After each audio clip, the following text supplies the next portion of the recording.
drivers by the drove descend on Maple Grove. And bridegroom busters stroll down the aisle.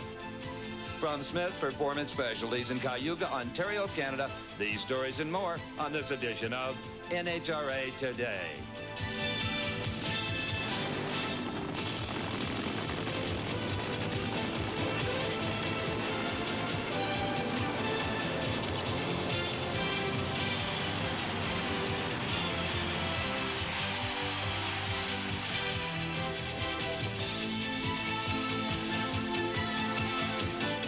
Hello, everyone, and welcome to the 65th edition of NHRA Today. I'm Steve Evans.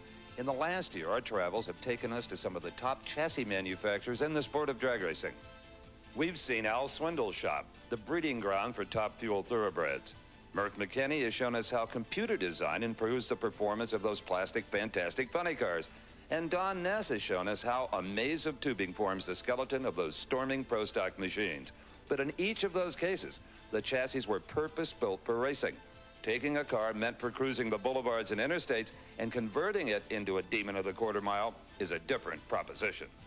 But that is exactly what happens here at Smith Performance Specialties. Oldsmobile shells intended for front-wheel drive arrive here fresh from the factory, and in just 6 weeks, they leave as rear-drive potent superstock terrors. In the next half hour, we'll find out how that transformation occurs, and you'll meet some of the Canadians participating in this weekend's Le Grandnational Molson being held outside of Montreal. But first, we must find out what's hot.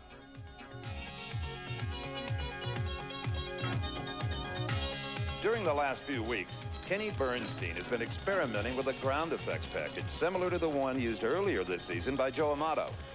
It would be a big gain because of the safety aspect of it. So we're looking at that and switching back and forth with it on and off and trying to get it to perform up to par, at least with the wing at this point.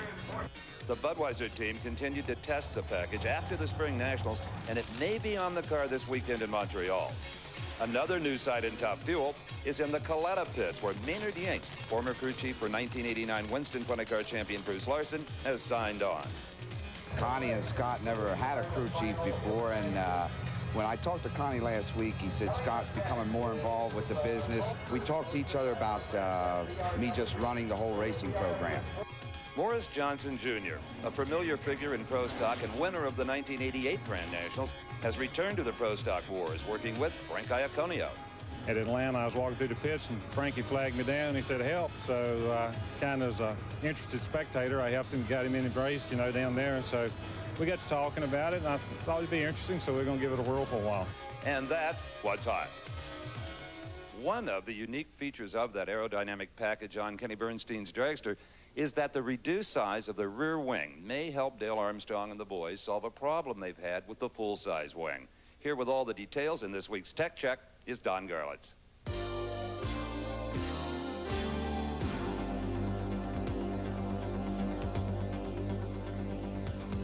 Any one of you who ever watched one of these top fuel cars in a night race have seen the tremendous flames that come out of these headers. It comes up into this area right here. Also, you'll notice that the flames are almost white. That means it's very, very hot. Well, they're beginning to have a little problem with the wings. There's so much heat being generated in this general area, it has begun to burn up these side plates. So Kenny Bernstein has installed this set of special heat protectors on this wing to try and save it, because these wings are very, very expensive. Last weekend in Atlanta, Georgia, occurred what may have been the drag racing social event of the season. NHRA Chief Starter Buster Couch staged at the altar and took the green light of matrimony. Here with all the details and hopefully better words than I get to use is Dave McClellan. You join hands. Dearly beloved, we're gathered together here in the presence of these witnesses to join together Kathy and Buster in matrimony. In a small ceremony held at the mother of the bride's home, friends and family members celebrated the wedding of Buster Couch and Kathy Irvin. Judge Richard C. Foxworth presided over the ceremony, and in just a few short moments, the knot was tied. A mutual friend of ours, Brenda Merritt, introduced us. Thank you, Brenda. And when Buster proposed, he called me over the phone and asked me if I'd marry him, and I was kind of shocked, and I said, yeah, I guess. And then I said, well, but you're going to have to ask me in person, too. And so he asked me in person, and then he also asked me when he gave me my ring, so we made sure 3 times, Charlie. I'd much rather be at the race. No, I just kidding. I think I got a fantastic girl. I said I'm lucky. Can't be no lucky in this. This is better than winning the Nationals.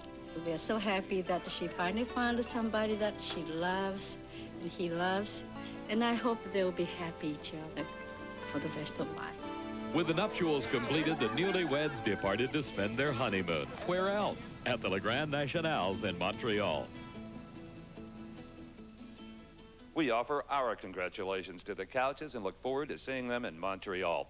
Stay with us. When we come back, we'll have all the details on a great contest offer, and you'll meet F.J. Smith. We'll find out a bit about how he builds his super quick, super stock Oldsmobiles. NHRA Today is being brought to you by Castrol GTX, the motor oil that provides maximum protection against viscosity and thermal breakdown. Welcome back to NHRA Today. Just outside of F.J. Smith's shop is what will be a new Oldsmobile Superstocker. This is the bare bones of the project. Technically, it's called a body in white, even though usually they're gray. And it's just that, a raw body and frame. Now, NHRA says you cannot alter the shape or contour of this car in any way.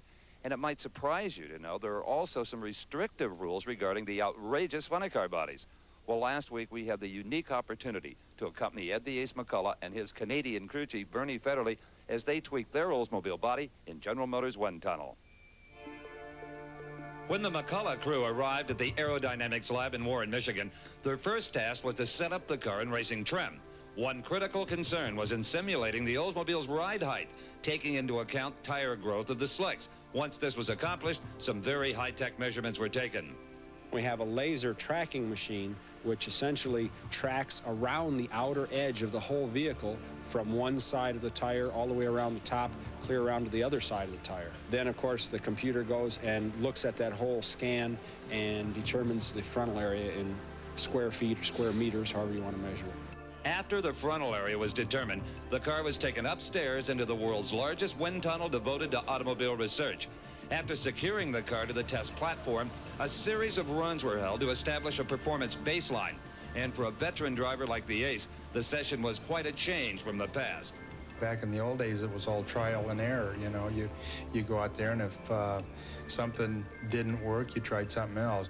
One of Ed's concerns in the test was tracking down an apparent front-end instability. You want enough on the front to keep the, enough weight on the front end to keep the front wheels on the ground to be able to steer it down course, yet you don't want it pushing, so you got a big old road grader out in front of you.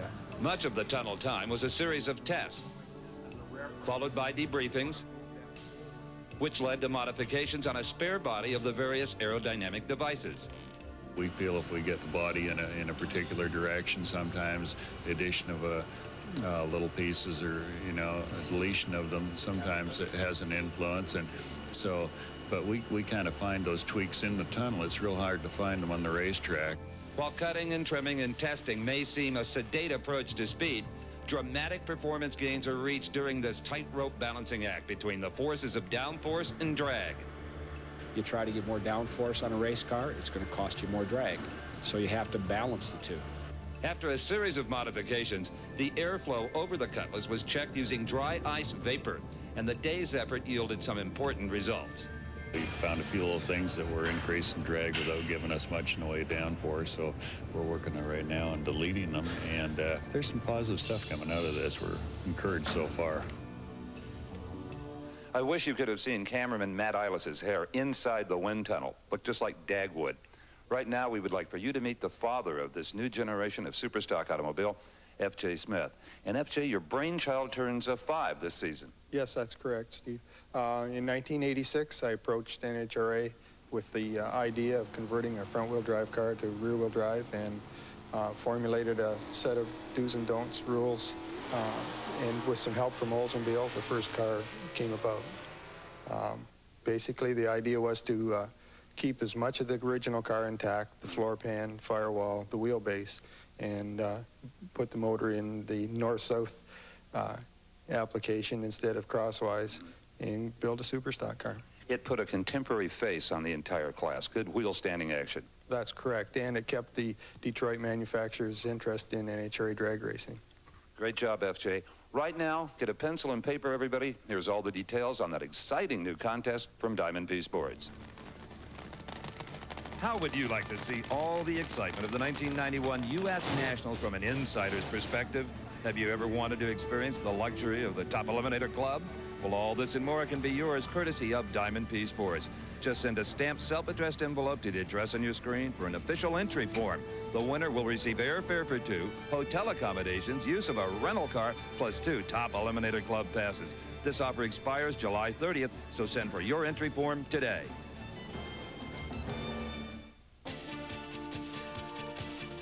Welcome back to NHRA Today.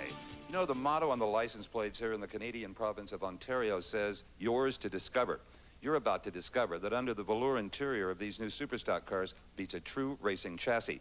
Now, front-wheel drive cars have no frame as we know it, only what engineers call an engine cradle. They're going to put a big V8 in there instead of the little four-banger. And with all that horsepower now connected to the rear wheels, without a frame, the car would literally bend in the middle, which is why all of this square tubing is used to build a subframe.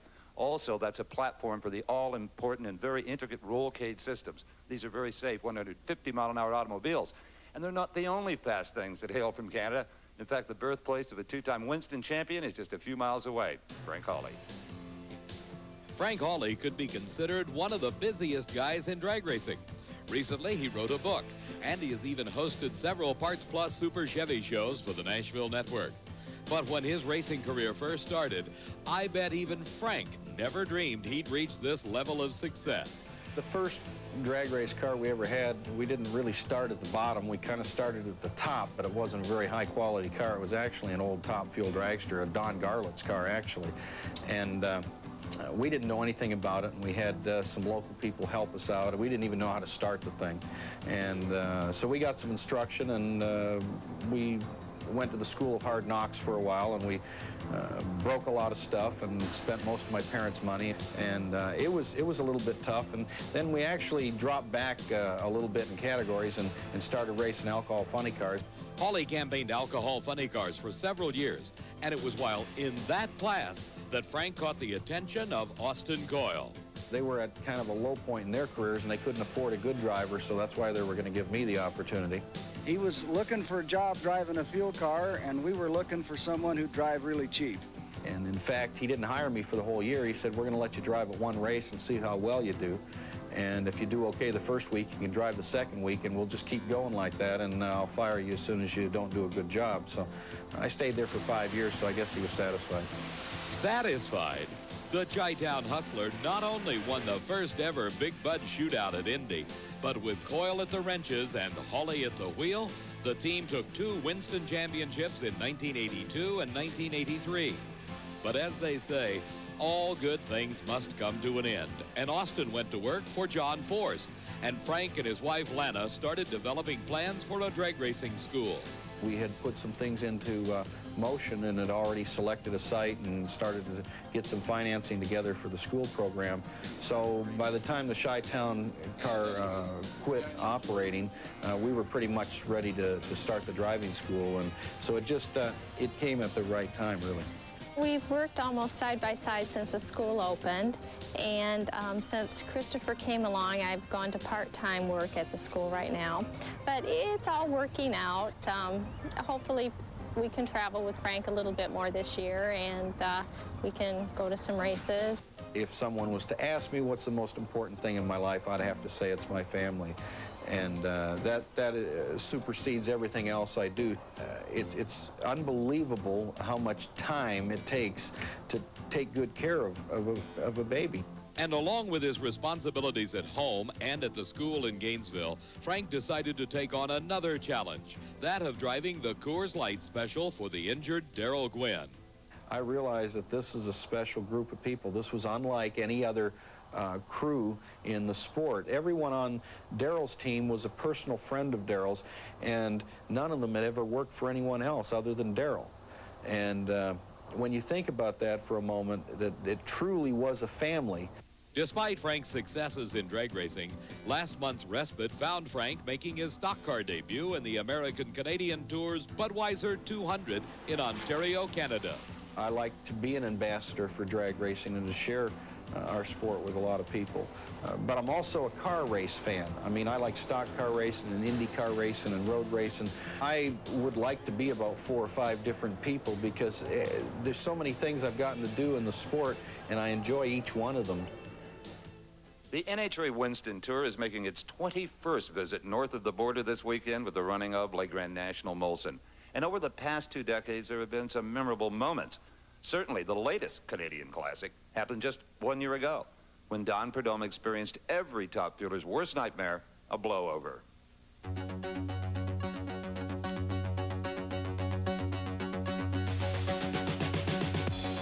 It's not my most favorite subject to talk about. It's something that I'd like to put behind me. Last year in Montreal, I was going down the quarter mile thing, left the starting line running fairly decent, and the front end got up on the car. Got air up underneath it, and the car got to a point where I thought that after I lifted that it would come back down, but it just didn't. It was completely out of control. It went upside down. I thought that was it, to be honest with you. I thought that I bought the farm, you know. You have the same fear of something like that can happen again, and it just takes a little while to get it behind you and not think about it. Castrol presents the GTX Pipeline, the latest news from the world of drag racing. 1990 may have been a tough year for the Snake, but so far this season has been full of highlights. A victory in Columbus, the Winston points lead, and last week, induction into the Motorsports Hall of Fame. And it's so funny being inducted into this. You know, last weekend, crossing that quarter of a mile, and after a year and a half of beating our head up against the wall trying to win, we finally won a race, and believe it or not, I felt 18 years old. Well, tonight I really feel 50 being inducted into the Hall of Fame.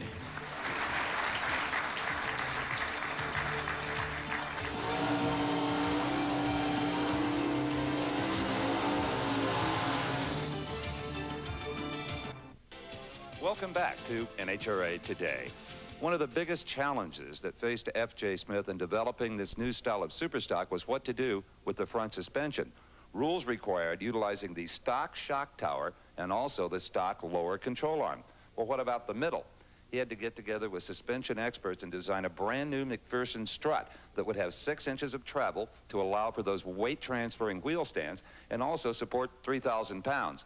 Obviously, the design works well, as Smith-built cars have won 2 national events this year in the hands of Jeff Taylor and Bob Grattan. They've also performed well on the divisional trail at races like the one Bob Fry covered last week in Pennsylvania. The Winston Drag Racing Series Division I event at Maple Grove Raceway turned out to be one of the most hotly contested races of the year. Hotly contested in 2 respects. Close to 500 race cars showed up, and that made the competition really hot. And the temperature in Maple Grove was near 100 degrees all weekend long, and that made everybody hot. One driver who braved the heat was Wally Clark, who came down from Canada to campaign his F.J. Smith-built 91 Oldsmobile in Superstock Eliminator. Wally has already chalked up a divisional win at Senair earlier this season. I'm off to a good start, but that's happened to me before. I've been runner-up in this division 4 times in the last 8 years, and it's always that somebody happened to get hot. Clark started his drag racing career in Australia during the 50s, and now he loves putting the American hot shoes down under the loss column. That's one of my favorite deals. Before I line up to race somebody, I tell the guy right up front I hate his guts for at least 10 seconds, and then we handle it from there. Wally probably hated to lose to Ron Connolly, who went on to win the Superstock final after a disqualification. It was Connolly's first race in a year since he underwent open heart surgery, and Ron had an omen that he would do well. I was sitting under the grandstand earlier today and a dollar bill blew by. I put that in my pocket, and that's been my omen all day long. I've been rubbing it hard. In the top alcohol funny car final, TRW All-Star Danny Townsend in the far lane took on former 2-time Winston World Champion Frank Manzo.